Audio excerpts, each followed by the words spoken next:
Assalamualaikum warahmatullahi wabarakatuh. Perkenalkan, nama saya Ridho Romansyah, NIM 19060122. Saya berasal dari jurusan Ekonomi Pembangunan. Saya akan membacakan hasil resume mata kuliah Ekonomi Pembangunan 1 yang berjudul Keragaman dan Kemiripan Struktur serta Karakteristik NSB. Pertama adalah karakteristik negara berkembang, yaitu keragaman dalam kesamaan. Bagian satunya, standar hidup dan produktivitas yang lebih rendah, tingkat rata-rata pendapatan yang lebih rendah namun memiliki kisaran yang tinggi dalam negara-negara berkembang, sekalipun telah disesuaikan dengan kapasitas daya beli dan terlepas dari adanya pertumbuhan luar biasa yang terjadi di Cina dan India akhir-akhir ini. Negara berkembang yang berpendapatan rendah menengah dengan jumlah penduduk lebih 5/6, yaitu 84% penduduk dunia, hanya memperoleh sedikit di atas 2/5, yaitu 41% dari pendapatan dunia pada tahun 2008. Bahkan negara berpendapatan paling rendah dapat menghadapi lingkaran setan karena pendapatan rendah dapat menyebabkan rendahnya investasi di bidang pendidikan dan kesehatan, serta pabrik, peralatan dan infrastruktur yang gilirannya mengakibatkan rendahnya produktivitas dan estimasi perekonomian. Pembagian kedua, tingkatan modal manusia yang lebih rendah. Dibandingkan dengan negara-negara maju, kebanyakan negara berkembang tertinggal dalam hal rata-rata. Tingkat nutrisi, kesehatan, dan pendidikan negara berkembang yang berkinerja baik akan lebih mendekati negara maju dalam standar kesehatan dan pendidikan dibanding dengan negara berpendapatan rendah. Sementara koneksi kesehatan di Asia Timur relatif baik. Negara-negara Afrika Sub-Sahara terus-menerus dihantui dengan masalah kekurangan nutrisi, malaria, TBC, dan inflasi parasit. Meski terdapat kemajuan, negara-negara Asia Selatan masih menghadapi masalah besarnya jumlah penduduk yang ada, yaitu yang buta aksara, pencapaian partisipasi sekolah yang rendah, dan kekurangan nutrisi. Kan tetapi, dalam bidang seperti penyelesaian sekolah dasar, negara berpendapatan rendah mengalami kemajuan besar. Pembagian berikutnya itu tingkat ketimpangan dan kemiskinan absolut yang lebih tinggi. Ketimpangan sangat tinggi terjadi di banyak negara berkembang yang kaya sumber daya.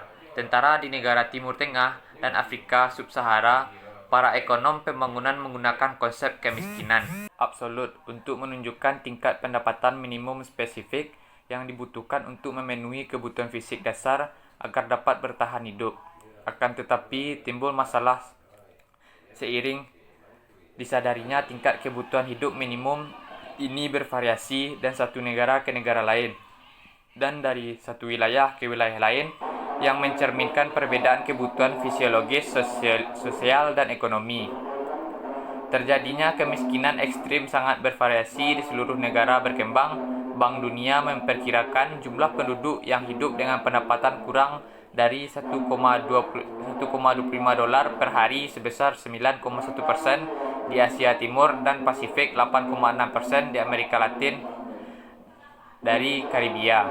Para ekonom pembangunan juga semakin memfokuskan perhatian pada pengaruh kemiskinan dan ketimpangan tidak hanya merupakan akibat dari pertumbuhan yang keliru, tetapi juga menjadi penyebab kekeliruan pertumbuhan itu.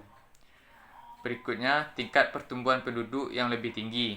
Negara di Asia Timur dan Pasifik memiliki tingkat kelahiran sedang, yaitu 14/100, sebagian karena penerapan kebijakan pengendalian kelahiran di Cina.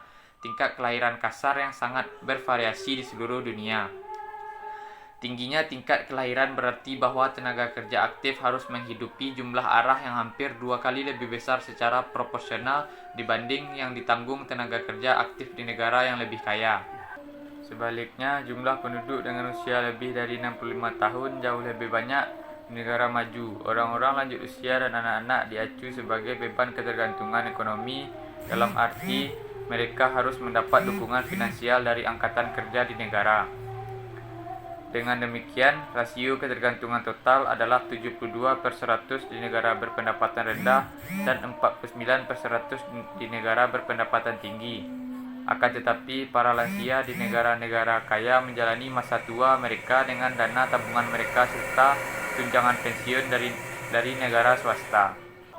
Berikutnya yaitu fraksionalisasi sosial yang lebih luas atau besar. Negara-negara berpendapatan rendah sering memiliki etnis, bahasa, dan berbagai bentuk pengelompokan sosial lainnya, yang terkadang di situ sebagai fraksionalisasi. Keadaan ini ada kalanya dapat menimbulkan pertikaian masyarakat dan bahkan konflik brutal yang dapat menguasai energi masyarakat di negara berkembang untuk melakukan akomodasi politik bahkan konsolidasi nasional.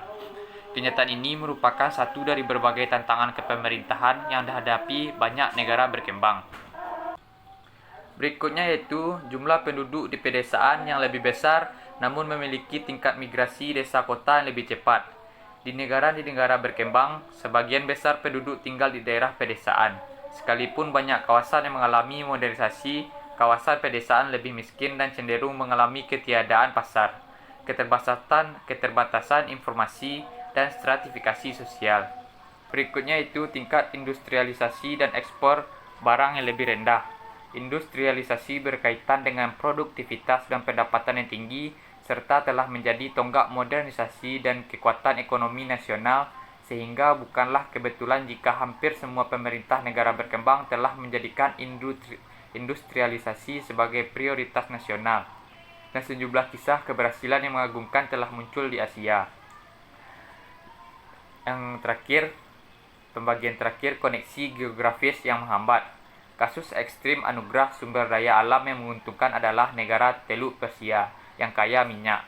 Pada sisi ekstrim lainnya adalah negara seperti Yaman, Haiti, dan Bangladesh yang hanya memiliki ketersediaan bahan baku, pertambangan, dan belikan lahan subur yang relatif sedikit.